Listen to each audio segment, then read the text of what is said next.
Karibu Wonders Farm TZ, ubora na uaminifu. Hizi ni antibiotics 3 za msingi ambazo hazipaswi kukosekana shambani kwako wewe ambaye ni mfugaji wa kuku, na vitamins 2 za msingi ambazo hazipaswi kukosekana shambani kwako, pamoja na glucose 1. Sasa tukianza na antibiotics, tunaanza na hii Tyladox Extra WSP. Hii ni ya Holland ambayo nina recommend uweze kuitumia sana ikiwa inapatikana kwenye eneo ulilopo.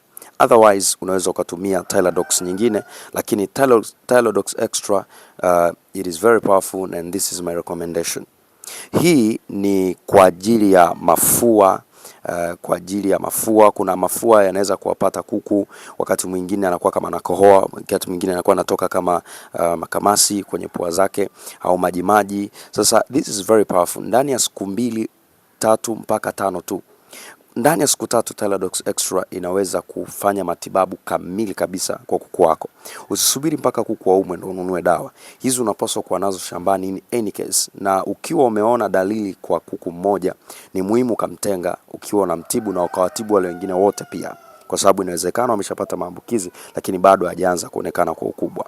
Antibiotics ya pili ambayo haipaswi kukosekana shambani kwako ni hii hapa ya Amprolium. Sasa hii Amprolium nitaweka, ngoja tuanze na hii ya ambayo ni ya Holland pia, alafu tutakuja na nyingine. Zote na recommend. Hii Amprolium 250 WSP Amprolium ni muhimu sana, hasa kwa magonjwa ya tumbo, yanashambulia utumbo wa kuku, kama coccidiosis. Kuku anakuwa anajisaidia kinyesi cha rangi ya ugoro, mwisho inakuja kuwa kama damu na mwisho inakuwa kama damu kabisa.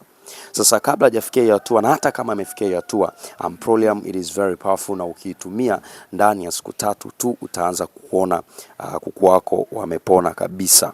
Lakini Amprolium nyingine, this is powerful. Hii hapa ni Amprolium ambayo ni 300 WS. Hii pia ni nzuri, unaweza kuitumia na ikakuletea matokeo mazuri. Lakini antibiotics ya 3 ambayo haipaswi kukosekana shambani kwako ni hapa, inaitwa Neoxytic. Hii Neoxytic formula ni mchanganyiko wa antibiotics, vitamins na minerals, na ni ya msingi sana na ya muhimu, hasa kwa ukiwa ndo umechukua vifaranga wakiwa wametotolewa, wale wa siku ya kwanza kabisa, wape hii Neoxytic formula, kwa sababu ni first aid for chicks and other types of poultry. Wape kwa siku 5 kwenye maji kwa kipimo ambacho utakuwa umeelekezwa na mtaalamu. Hakikisha wanaipata ndani ya siku 5. Hii Neoxytic inasaidia pia hata kukausha vitovu vya vifaranga vya kuku, vya bata, vya kanga, vya bata mzinga. Ni nzuri sana. Lakini tuende kwenye vitamins. Sasa vitamins ni muhimu sana. Ziko nyingi sana, lakini unapaswa kuwa makini. Kuna vitamins ambazo zinakuwa na antibiotics ndani yake, na hizo sio mzuri sana, hasa mara nyingi watu hawaelewi. Anatoka kumpa chanjo kuku, let's say umemtoka kumpa chanjo ya Gumboro au Newcastle, alafu unampa vitamins.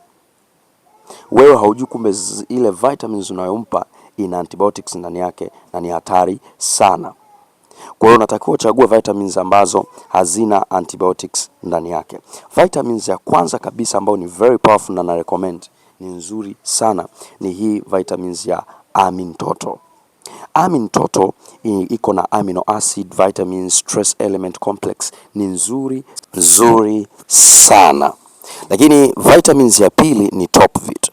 Topvit ina vitamins A, ina vitamins D, E, B complex. Kwa hiyo ni nzuri sana, hasa ikiwa kumekuwa na outbreak ya ugonjwa fulani shambani. Kwa hiyo unaweza ukawa unawapa kwa ratiba, labda asubuhi unampa Tyladox Extra au unampa Amprolium antibiotics, alafu jioni unawapa Topvit. Asubuhi Amprolium, jioni Topvit. Hii inamjengea kuku hamu ya kula, kwa sababu ya ugonjwa asipoteze ile hamu ya kula ile akadhoofu, na inamfanya aendelee kuchangamka. Na mwisho kabisa ni hii glucose. Hii glucose ni kwa ajili ya kumtia kuku nguvu, lakini na kuondoa stress. Karibu Wonders Farm TZ, ubora na uaminifu. Niandikie hapo kwenye comment section nini ambacho umejifunza.